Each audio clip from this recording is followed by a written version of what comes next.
Hi, everyone, and welcome to Lead Your Movement. I'm Angelique Rewers, CEO and founder of The Corporate Agent, where we help small business owners and experts to win corporate clients.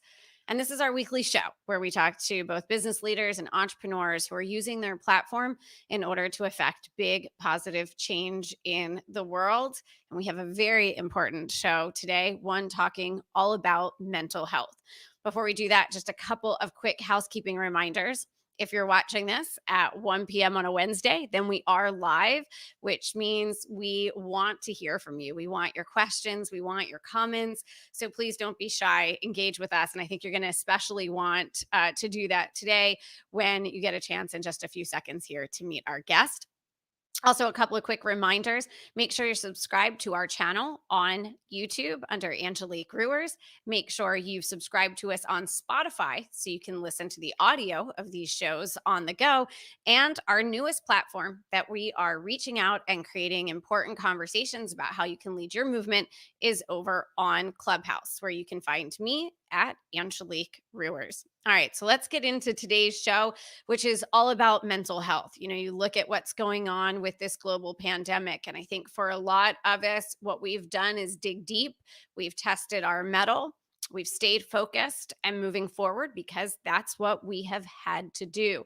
But eventually it's going to catch up with us. I suspect after things start to ease up, and we get out of this, suddenly we're going to realize just how much of the anxiety and the sort of existential threats and baggage we've been carrying around with us for what will ultimately end up being about 18 months. And at that point, I think a lot of us are really going to, with the benefit of perspective and it being in our rearview mirror, see just how much of a toll this time has taken on all of us. So today we're going to talk to one of the leading experts around mental health, specifically around mental health for employees and mental health for children. We're going to talk about what organizations should be doing to take care of the mental health, the stress, and the well-being of their employees. We're going to talk about what those of you who are parents like me, I have 12-year-old twin boys, what should we be doing when it comes to looking at the mental health and well-being of our children? And last, but certainly not least, what should we be doing as individuals and as business owners with big missions and big movements in the world to take care of ourselves, our stress, and our anxiety? To help us have this conversation today, I am joined by the amazing Dr. Roseann Capanna-Hodges, who is the CEO and founder of the Global Institute of Children's Mental Health. She's a mental health trailblazer and a top media expert who's called on by organizations like Fox, CBS, NBC, BBC, Parents, and the New York Times. Forbes magazine has identified her as one of the top mental health experts for children. And she's been called someone who is changing the way we view and treat children's mental health. Please help me welcome to the show, Dr. Roseann. It is so good to see you. Well, hello, my friend. I'm so grateful to be here. And, I'm all about spreading the mission of helping, everybody have better mental health because we can. And there's so many easy ways that we can incorporate things into our lives to make it better. Look, mental health has been something that by and large has not been perhaps given the due that it was deserved. And then here comes this pandemic, and suddenly mental health is front and center for business leaders, CEOs, government leaders, and officials. This is really your time. Your whole life, I feel like, has led up to this year and the urgency of mental health. So, with that sort of as the backdrop, what is the movement that you are leading? Well, prior, as you already said, this was already a major issue prior to the pandemic. I mean, 1 million people a day prior to the pandemic missed work because of stress. I forget what the $1 trillion amount that employers lost due to employee loss of productivity due to stress. Now we have the pandemic, and it's just compounded, right, for a lot of reasons. And, we know American Psychological Association, the APA, has a Stress in America survey. And 2020, they put it out every year. Parents, 70% of parents are experiencing stress. This is really a wake-up call to take better care as an individual, to take better care of yourself, as a parent, to take better care of their family, and as employers, to recognize culturally what's happening to people. How can they bring employee wellness in a way that is authentic and meaningful and actually creates change for their employees, so that they're retaining them, because that's a major issue that I know we're going to dive into. We're losing a lot of employees as they've made a decision to stay with their families because they're overwhelmed. And really highlighting what we can and should be doing every day to take care of our mental health. You're talking about kind of the fact that it was already almost at a boiling point. It was about 3 years ago, as you know, that the World Health Organization came out and declared. Now, this is actually, I'm hearing myself say this, and so I hear it, guys. I hear what I'm about to say. But 3 years ago, the World Health Organization declared burnout a global pandemic. Now, I think in hindsight, the term global pandemic is something that, I mean, it certainly was, but now we're living a true, contagious global pandemic. And so it puts everything certainly into perspective there. But if we were already having one pandemic of a global burnout, and then along comes COVID and what's happened, it's almost like, how does a pot that's already boiling boil anymore? Like, what happens at that point in time? And it seems like really we have reached almost like a tipping point where people can't take any more, right? Like, we're there, we're already there. What do you say to companies that want to address this? 90% of CEOs said this in the last 12 months. They've taken proactive action on employee well-being, but I would bet you they're not doing enough, Dr. Roseann. So what would you say to those companies that are listening? What do they really need to do to get this under control in their organizations? Uh-oh, did we freeze up? We may have frozen up here. Hopefully it wasn't me. Well, we'll bring Dr. Roseann back up here in just a second, because I think it was her feed that froze there. So while we're bringing Dr. Roseann back up, let me say this. If you haven't looked at the World Health Organization information about the global pandemic, then I would say go look at that. The other things that you want to look at right now is Fortune and Deloitte recently partnered on a study. They talked to CEOs of global 2000 companies. So these are the largest companies in the world. And they've looked at what are they doing in response to the pandemic? And that study is really fascinating. The top concern of CEOs was actually not revenue, it was employees, specifically employee well-being. And so 90% of them actually invested during the pandemic, when a lot of people thought that all spending on things like employee development would stop. Deloitte study is something to take a look at. We're going to bring Dr. Roseann back up here, but if you guys have not looked at that data from Fortune and Deloitte on where companies are putting their money and really supporting employees, please go look at that. So I was just sharing, Roseann, while we had that quick technical glitch there, that the CEOs are really putting their money where their mouth is, which isn't what they always do, but not everything is created equal. Where should they put their money? Where should they put their time and energy? Yeah, I mean, in order to support their employees, I believe that there's four steps that organizations need to do. And the first is to build connection. The next is flexibility, stress management, and coping skills. And, employees are home.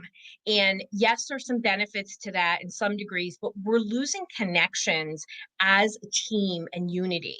And I think companies and organizations need to build connection through different ways, whether it's, employees are working remotely, they're doing trainings together that support mental health. But I think one of the things that employers really, really need to do right now in order to retain employees, but also to support their mental health, is to be flexible. Most employees, especially our more senior employees or employees that are, in their 30s and beyond, that are really highly valuable, they're parents, and they're struggling with teaching their kids from home. More than 50% of the US is doing some type of hybrid. And some places like California, the whole state, unless you're going to a private school, is completely virtual at this point. So they need flexibility, right? And this is where companies have to make decisions based on the value of their employees, to say, hey, listen, this is a trust relationship, and what can we do? What do you need? And it's those connections and conversations that help to build that, right? We can't just make blanket statements and say, absolutely, you can have flexible hours. I'm seeing a lot of creativity with organizations, which I love, and are allowing employees to do things at different times, which is pretty incredible. So I think that's really, really important. And then I think companies need to make investments on giving employees real tools on how to manage their stress, whether that is, bringing in experts like myself to do brain hacks on how to work from home and different things that you need to do in order to stay alert and engaged and feel organized and not so overwhelmed. It's bringing in somebody to do yoga and meditation, whatever it is that is of value in your culture of your organization, because it has to be congruent. But employees need help, and they need it to be part of their day. And that's that last part. We need to build coping skills for our employees. They're really struggling. They're very, very overwhelmed. I mean, I've been doing mental health for 30 years. I've never seen people more overwhelmed. I've seen people with no history of mental health issues struggling. And I think that is just a reflection of what is going on in the world, right? We're losing connection, I think, is one of the biggest funnels of this distress people are experiencing right now. Yeah, I couldn't agree more. I was a couple of months ago, I was in a store, and something happened, and this woman lost it. I mean, lost it in a way that, like, over something really small.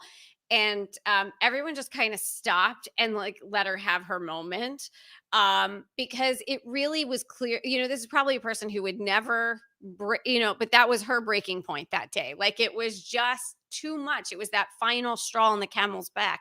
One of the I was part of a discussion recently with 100%, a group from 100% Human at Work, and one of the companies shared something that I loved, and it was such a small thing, but I really appreciated it. And they put a moratorium. Now, all of their employees are in the same time zone, so this makes things a little bit easier, than if you have employees in different time zones. But they put a moratorium on any meeting whatsoever, any Zoom sessions whatsoever, any conference calls whatsoever being scheduled between 12 p.m. and 1 p.m. in their local time. They happen to be, I think, Central Time, but absolutely no Zoom, no Skype, no conference calls, nothing during that hour. And they were really asking employees to please go outside. This was in the fall, so there was a little bit more, weather was a little bit more cooperative. But the idea of just protecting that time, really putting boundaries around it. Um, let's talk for a minute, though. And I just want to say, I'm glad you're bringing up about the retention piece. We've got over 1 million women who proactively left the workforce this year on their own terms, in large part because they made the priority their kids. Most of them were parents, and they wanted to spend time, Dr. Roseann, at home, making sure their kids were okay, that they didn't fall behind in school, that their well-being, that they were making it through. What should those of us who are parents do? Especially, I want to hear it from you, because you're the leading expert on mental health for Yeah. children. I mean, first of all, what a loss for both the employee and the employer, right? To really get a valued employee, right? I have a large center, and I'm a second generation entrepreneur, and my parents own a large company. They actually own the largest transformer company in the world. You don't know that. And so I grew up every day, and I watched my parents do everything they could to retain good employees, being flexible and whatnot. And that, maybe it's part of the Italian culture, but it was important. And I did the same, and I do the same. And so it's about being flexible, but it's a loss. And for the employee, we love to work. I mean, we've been working moms, Angelique, like I love to work. And so what should we be doing at home, right? Whether you have made a decision to be home, but as parents, we need structure and routine. So our kids are craving structure and structure and routine gives us a sense of control. And that is going to help our mental health, and it's going to help the mental health of our children. And, school days are really structured. As somebody who, did a lot of observations in schools, I love when I go in a classroom and a teacher just does like a hand movement and the kids know exactly what's going on, because at that subconscious level, there's a comfort and a safety and a structure. And that's what our kids need now. But also it helps you as an employer, right? Employee, that if you are putting bumpers up and saying, this is when I'm doing this, you're letting your kids know. Obviously, there's got to be flexibility, but it really helps to create that predictability that we're sort of craving in a world where everything seems unpredictable, right? Because this isn't just about the pandemic. This is about all these things that have happened to us in this year that have just stretched the limits of our heart and our mental health. I mean, just, we're always kind of waiting for the other shoe to drop. So structure, routine, predictability, and in your structure and routine, you have to put exercises like that organization. I've seen organizations pay for exercise classes at certain times of the day, right? And many companies were paying for gym memberships, but this is now really bringing it to a different level. And sometimes they're even doing it on Zoom where you can see the other employees, which I love. And, again, connection is really important. And, we're all feeling very isolated. Like Angelique and I just said, we saw each other a year ago. Can you believe it's a year ago? I mean, a year. and Gone. who knows? Who knows? A year ago, like last week, I was in Hawaii with my friends. So, Feels like it, doesn't it? Right? yeah, it does. So having that predictability is really important for everybody. And, I like to, as a parent, I have been working from home and from my office, and my kids are very used to it. And, there's been different points where my son has a chronic medical condition where we've homeschooled him. So this is new. This isn't new for me. And I literally would write my schedule up by the day and say, this is what I'm doing. This is really helpful. And, for them, and instead of that friction, it's different now because you can't do things like you could have done. Like we were saying, I'm in the Northeast, and there's a lot of strict rules here. Kids are still not really getting together. In other parts of the country, there are, and it can really bring some relief to a parent because you can co-parent, you can do some things. People are doing pandemic pods. I think that's a wonderful solution for somebody working from home. And what is a pandemic pod? If you don't know already, it means you're getting together with another small group, typically of working parents, and you're sharing childcare and education. And I think that is a lifesaver on an emotional level, on you're not a teacher level. But I think it's just I want to validate the overwhelm, but I also want people to know that if you take it day by day, you break it down by the hour, you make sure you really truly are doing self-care for yourself, as well as your kids, because I talk about putting your oxygen mask on, moms in particular, but parents in general. We always put our kids first. We always do. And that's just the nature of what we do, and we should, but it doesn't mean we shouldn't be I'm saying it's got to be a minimum of 10 minutes a day to do something like breath work and yoga, but you got to exercise, you got to get up, you got to move. If you want to make that a family activity, do it. But this is critical for mental health. It is a non-negotiable. What do you think about? So I'm curious what your thoughts are on kids and meditation. It's something that we've tried to do with our kids, Yeah. and they haven't taken to it too well. But they're boys. They're 11 and a half. They'll be 12 in July. But we have tried, and especially because one of my sons, who last year when they moved to, they're back in school. Our kids go to a very small private school, so social distancing and protocols were a lot easier for them to put in place. And we're very grateful and recognize the privilege that we have to do that. But they were home all last year from March till the end of the school year. My one son handled it actually pretty well.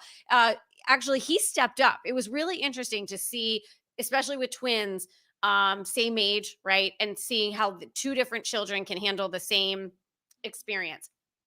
My one son So actually, fascinating how people handle experiences isn't it? differently, right? Yeah, it's so interesting. So my one son actually kind of started to thrive.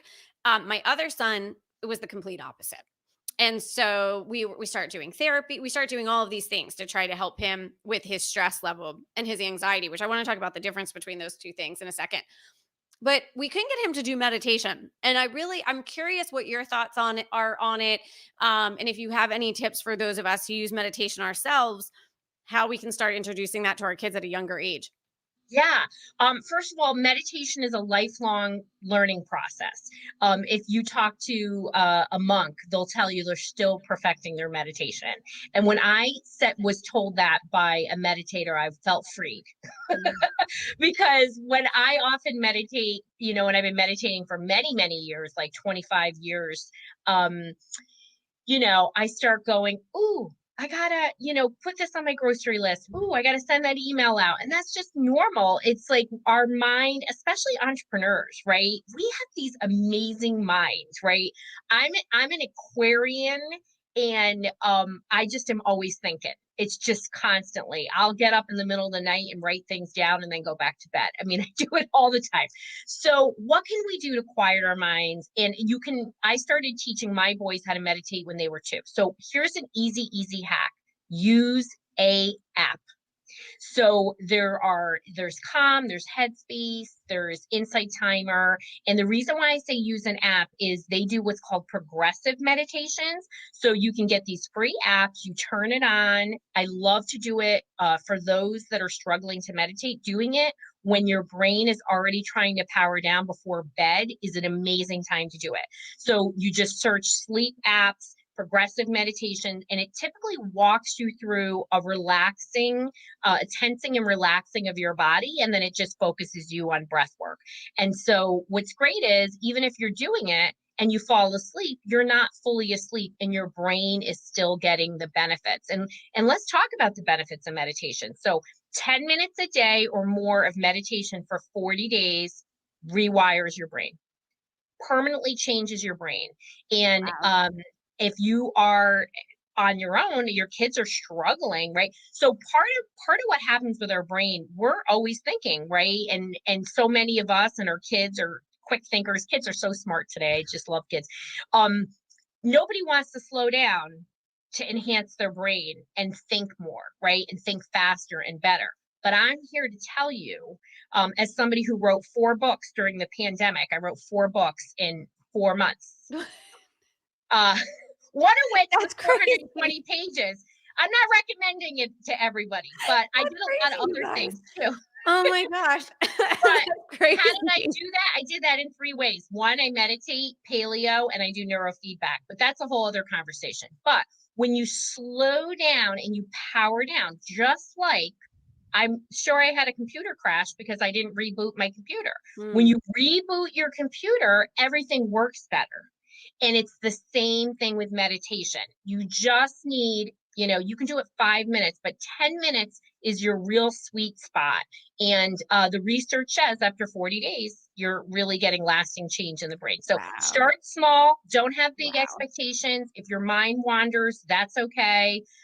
You can count inside. You can go, count 1, 2, 3. You just want to quiet down. You don't want to use that time to plan out your content calendar for social Not I've never done that. I've never tried to use meditation to do strategic planning in my head. media. I know, I know. And we Oh my all, I gosh. mean, truly we need these kind of things. I mean, even if you're not a lover of meditation, I do breath work. And my favorite breath is a 4-7-8. So it's in for 4 seconds, you hold for 7, and you exhale. Exhalation is a little longer, 8 seconds, it could be longer. And that gets you into this. Our nervous system has a relaxed state. It's called parasympathetic dominant. I call it the hot tub state. When you get down into this relaxed state, your body just doesn't react to stress in the same way. You're much more able to use your frontal lobes to really get to that advanced thinking. And this is what we want for ourselves as an individual, and this is what we want for our employees, right? Because our employees are they're in the sympathetic dominant stress state, and you just can't process with efficiency. And that's why so many kids are coming to me, and adults are like, I think I have ADD. And I'm like, well, you didn't have ADD before the pandemic. This is called stress. You know what I mean? So stress can hijack your frontal lobes. It's designed to hijack your frontal lobes. It's a primitive reflex so that you react without thinking. And so that's why it's really important to knock down our stressors on the daily. This is a long-term thing. This Wow. pandemic is not over. And I know we're all really excited about vaccines, but this is, virusology is 3 years. So we have 3 years before we're out of the woods. Wow. Wow. Wow.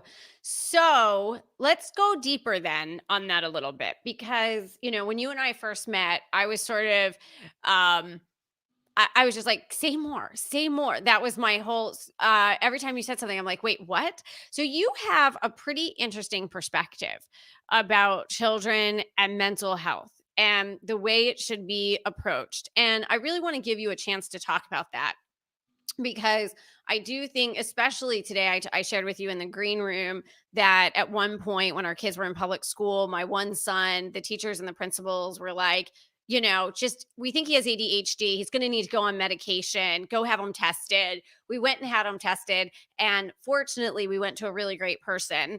And they were like, no, he's a child who A, has energy, B, is creative, and C, learns hands-on. Like he's learning differently. There's nothing wrong with him. Please. And we were pretty much like, no, we're not putting him on medication.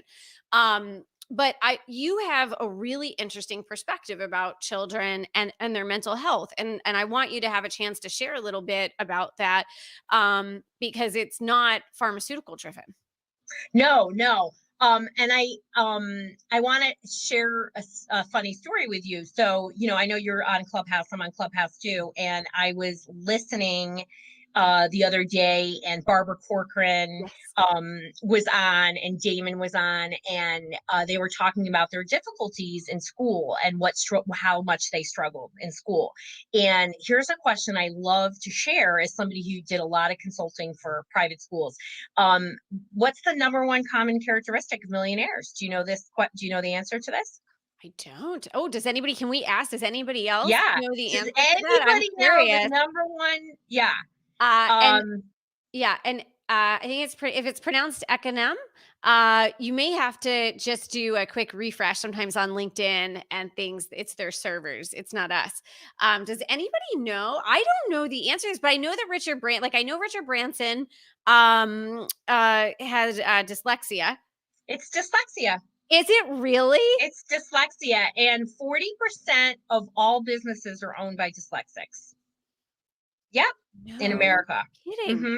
So, so when I hear this, I'm imagining that your kids are pretty damn bright, Angelique, right? You know what I mean? They That are. this is where we get our intelligence Yeah. from our parents, right? So what happens is we have these really bright kids who just learn differently, right? So dyslexia is your brain doesn't process the sounds the same way. But so what happens is they get these really creative brains. So, you have Richard Branson, you have, I think 3 of the sharks are dyslexics, right? And so many other famous people that I know are dyslexic. So interesting, right?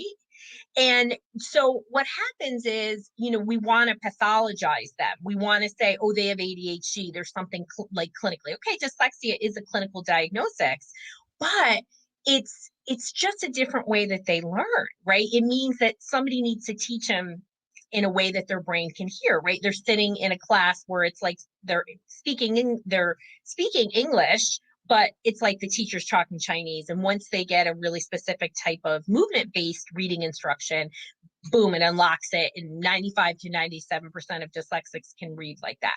So it's about reframing, right? You start with a problem, but wow, look at all this potential that a brain like that has, even an ADD brain. I mean, some of my top clients, who are really, really successful have ADD. They just need good organization or some type of system. So, how do I feel about kids' mental health? So first of all, kids are suffering, right? So 4.2% of kids in the United States prior to the pandemic had a physical or mental health problem. As of yesterday, the fifth largest school district in the United States, Las Vegas, recognized they brought their kids back to school during the pandemic because they had over 3,000 students attempt suicide or say they wanted to harm themselves or had self-harm. And they prioritized mental health over infection at this point, which I think is unbelievable, right? So kids are struggling. There's been a 56% increase in suicide rates in kids prior to the pandemic, ages 10 to 17. It's bad. Now, at the same time, we have an astronomical use of pharmaceuticals with kids, but also 1 in 6 adults in the United States is on a pharmaceutical for mental health. 1 in 6. So almost everybody in your family, somewhere in your nexus, maybe the next, your immediate and right outside of there is on a psych med. Yet people are really, really suffering. So what my platform is parents have the ability to really help their kids. They just don't know what to do. Right. And the foundation is really there. And the research supports it. It's nutrition, it's exercise, it's sleep, it is stress management and parenting and shifts in parenting, right? So there isn't one type of parenting that is better, but what we do know is we want to have kids that are autonomous, right? So if we think about all of us that are entrepreneurs, let me tell you something. My parents made me so independent. I don't know about you, Angelique. Yeah, please. I mean, I was 12 years old. My parents said, here's the money for the entire family for Christmas. You go out, you buy it, whatever you want, you take care of it, you wrap it, get it done. You know what I mean? Yeah. And it was awesome. It was awesome. We used to plan our family vacations on our own. This is prior to the internet. Right. Remember do you remember you used to get the envelope in the mail with all the brochures from the hotels from like Yes. the tourism department of that city? Yeah, that was like a thing. My kids would be like, yeah. My parents let their love this teenage autonomous daughters part. plan a trip to the Bahamas. Yeah, I love it. If my mom is our firm administrator, and if she's listening, she's probably laughing because at 8 years old, I cut the grass, I washed the car, I shoveled the snow, I did laundry, I put dinner in the oven because she was a single mom. So, at 8, I'm like, washing dishes and putting a roast in the oven, nowadays, of course, you probably would get yelled at for being a latchkey kid and stuff. But but yeah, I mean, it's really, but I do think it teaches you a bit of grit and the ability to handle things. It's coping skills. So one of the biggest breakdowns in our mental health for children today that I've seen in this is my 30th year in mental health. In my 30 years is a lack of coping skills. People are not resilient. And it's not just kids, it is adults as well. Their tipping points for stress are very different. And, I talk about resiliency mindset, and it involves 3 things. It's how you view, manage, and recover from stress. And whether that's an adult or kid, if you view a stressor right out of the gate as a non-stressor, you're going to not react in the same way. Recently, my car broke down on the highway. I hadn't had a car breakdown in 20 years, for crying out loud. And your car's like the technology. My car told me, stop your car immediately. And it told me it. And I was like, what's going on? I blew a gasket, literally. So,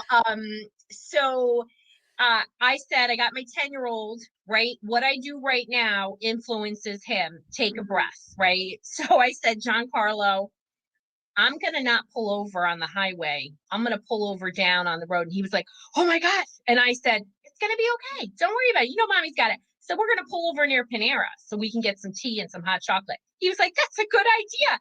And I just was like, it's going to be okay. I didn't overreact. I didn't cry. I didn't scream. I didn't do any of those things. And so obviously I just am not a person to stress over those kind of things. What stresses me out is when people are disrespectful. That really bothers me. I always handle it appropriately, but something that gets under my skin, it's that. But my car breaking down, we were safe. It's okay. And I walked out of that, and it turned out to be one of the funniest days. And we wind up having this whole crack up thing around it. And we talked about it for like 2 weeks. It was hysterical. So how I viewed that, really, my nervous system didn't activate. I didn't freak out.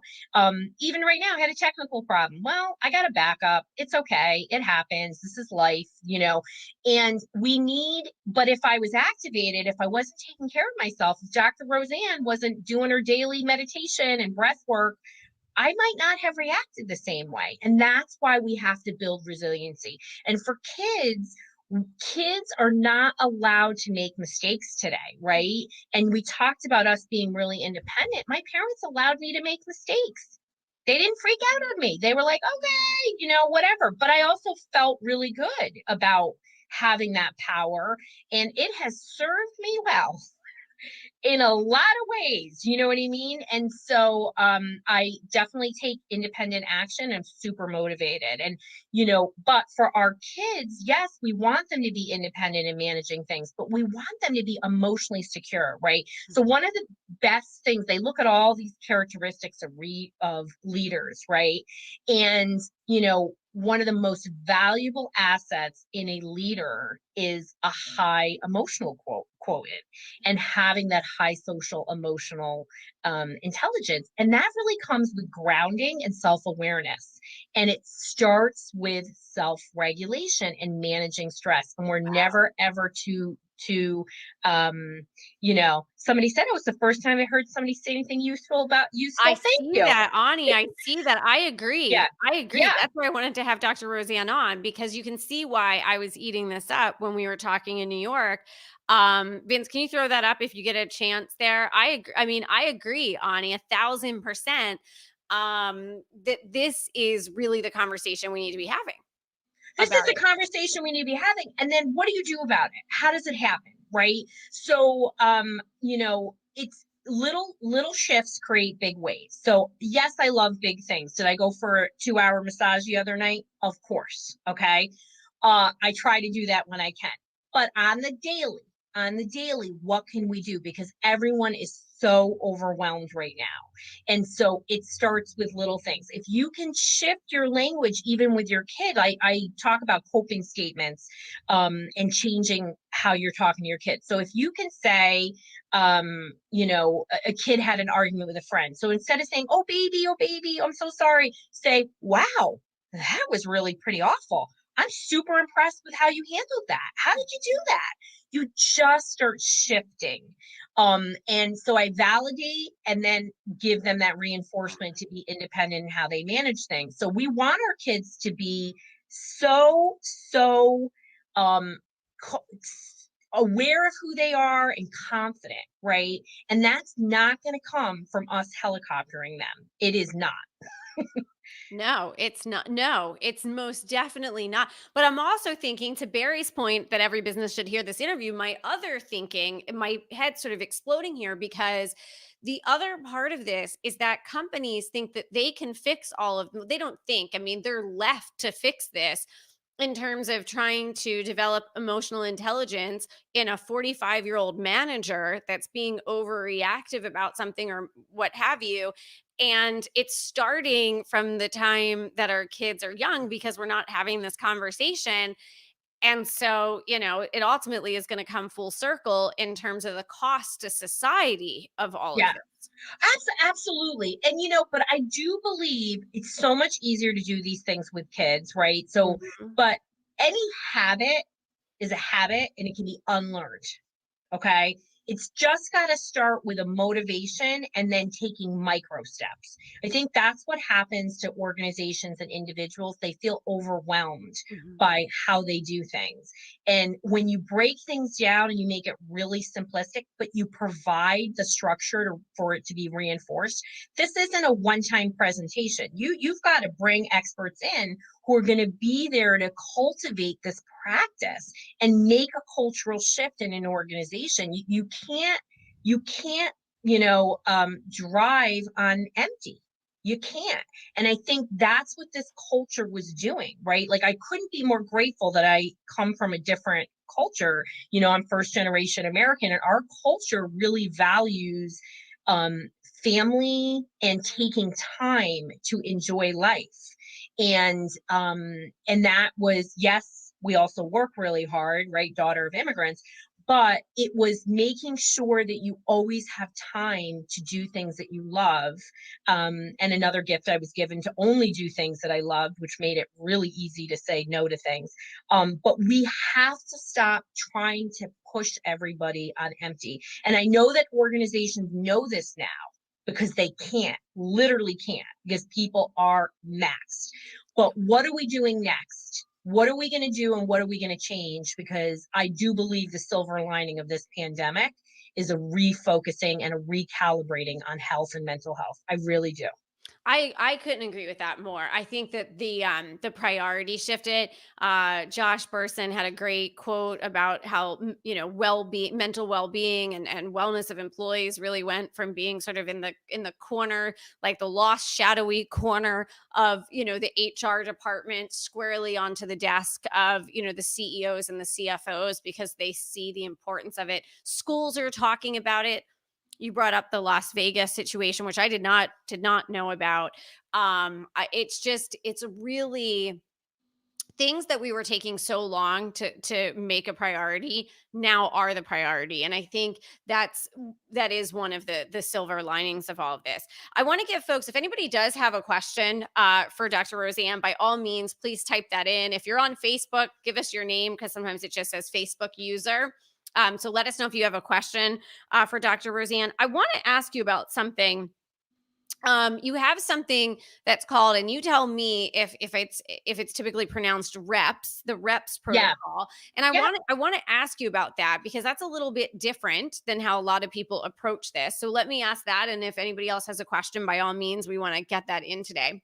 Yeah, so I use a reps protocol with individuals and organizations, and it's just to reframe and teach you those micro steps on how to bring health, happiness, and reduce stress, and really just take control quickly. And it's 4 steps. So it's respirate, which is breathing, envisioning, positivity, and stress management. So what happened in the beginning of this pandemic is I coined the term reentry panic syndrome, because as an employer, I saw people panicking about re-entering the workplace. And it was really almost truly a surprise to me that people who really, again, had no mental health issues were struggling, right?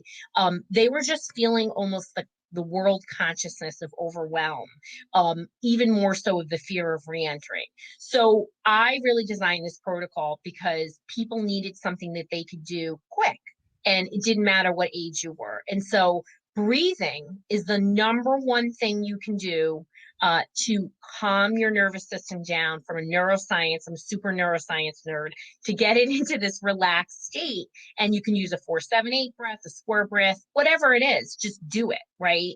And then Envision is using visualization. So our greatest thinkers are super powerful people. They always talk about visualizing. I mean, I don't take action before I spend time visualizing. So you want to visualize success. And this is not just stress management. This is good juju for life, right? So you visualize what you want to see happen and work backwards. And then positivity is being really positive. We are a culture of negative people who have negative thoughts. 70% of all decisions made are based on fear. It's to avoid something. Don't fall into that trap. And entrepreneurs and successful business people push themselves outside of that. They push their comfort zone. So being kind to yourself and saying kind words to yourself is really important. A batter who goes up to bat doesn't say, hey, I'm really going to stink at this. They're like, I'm going to knock this out of the park, right? We need to tap into our subconscious because that's running the show. And as corny as it is so powerful. Your brain knows no difference between what is real and what is told to it. So if we say positive things to ourselves, oh boy, is it very impactful on a lot of levels. And 4 is stress management, is actually taking that time, 10 minutes every day. It is so critical. And when people always ask me, they always want to talk to me about how I get so many things done. I'm telling you, it's because I really take time every day. There is not a day, 7 days a week, no matter where I am, that I don't do something, whether it's breath work or neurofeedback or biofeedback. And it doesn't matter what your income level is. It doesn't matter where you are. You can do breath work. I do a lot of biofeedback using tools, devices with executives. Like back when they were on the train, they would do it on the train and nobody would know because it's just really kind of simple things. And, you have to do it. It's important to take that time, and you will feel a shift really quickly when you do these things. Day one. It's amazing. I need to do the 45-day or the 40 days of 10 minutes a day. Was it 45 days or 40 days? At 40 days, you can do, if you research 40 days of Zen, you'll see the research study. So it's 40 days of 10 minutes or more of meditation. And you got to do it. It's like life-changing. It takes you to a different level of consciousness and you can process so much quicker. It's amazing. One of my challenges, I don't know how much you know about Colby and the cognitive side of Yeah. the brain. And so I'm a 3 follow through, which means my brain naturally resists doing things like at the same time every day, like really rigid. I don't do well with that. And so that's one of the things that I'm always bumping up against about doing something But consistently. visionaries typically don't have follow through, right? In the same way, right? Right. That's me. We're I'm like, right. what are you on Exactly. action? I'm an 8 on action taker because I'm a 6 on fact finding. I love the data. I love that. So I'm a 6. I'm a 9 quick start. okay. Yeah. So I'm all about like the future. It's the future and just kind of get out of my way and just let me be. And let me be. I want to make sure. And actually, Tiff, I think it's great you were putting your notes in there. That's great. I want to make sure I have the whole acronym though. So, because can you just say what that Reps. stands for again? Reps protocol is Mhm. Respirate, Okay. Envision, Mm-hmm. positivity, and Okay. stress management. All right. You guys got that, you guys? Yep. Okay. I know that I missed some of them. I want to make sure you guys walk away with that tool because I think at the end of the day, I will say this, no one is coming to save us. Like we have to do it for ourselves. Talk about coping and resiliency. Really, at the end of the day, I used to see this in corporate to some of my coworkers. I'm like, look, if you think that anybody's ever going to come to you and say, you don't have as much on your to-do plate, I'm going to save you. It's never going to happen. I had the job of 5 people on my plate in corporate. And that's what's coming for people, by the way, because they have downsized. The market's going to come back way faster than companies hire.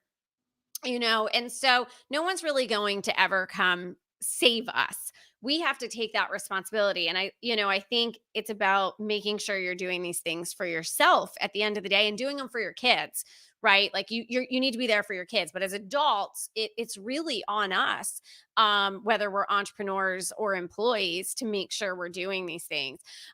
You've written 4 books while this pandemic is going on, which is just mind blowing.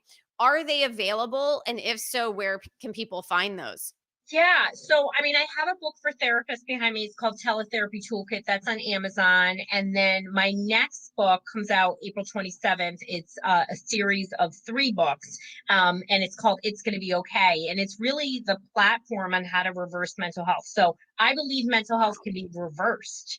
It at least can be reduced all natural without medication. So, and it's all in there, and I walk people on how to do that. So that will, you can, if you follow me on social, or you get onto my website, you'll get information about it. And I put out great free content on YouTube on the Dr. Roseann channel, just trying to really get the message out to parents and individuals that there's a lot of positive things that we can do. I mean, we are destigmatizing mental health. I mean, we are, and it's a good thing, so and if we need to do exactly what you said, Angelique. We have to take care of ourselves for ourselves, so we can be better employees, we can be better friends, partners, and parents. And we're role modeling what we do, how we manage stress is exactly how our kids learn to manage stress.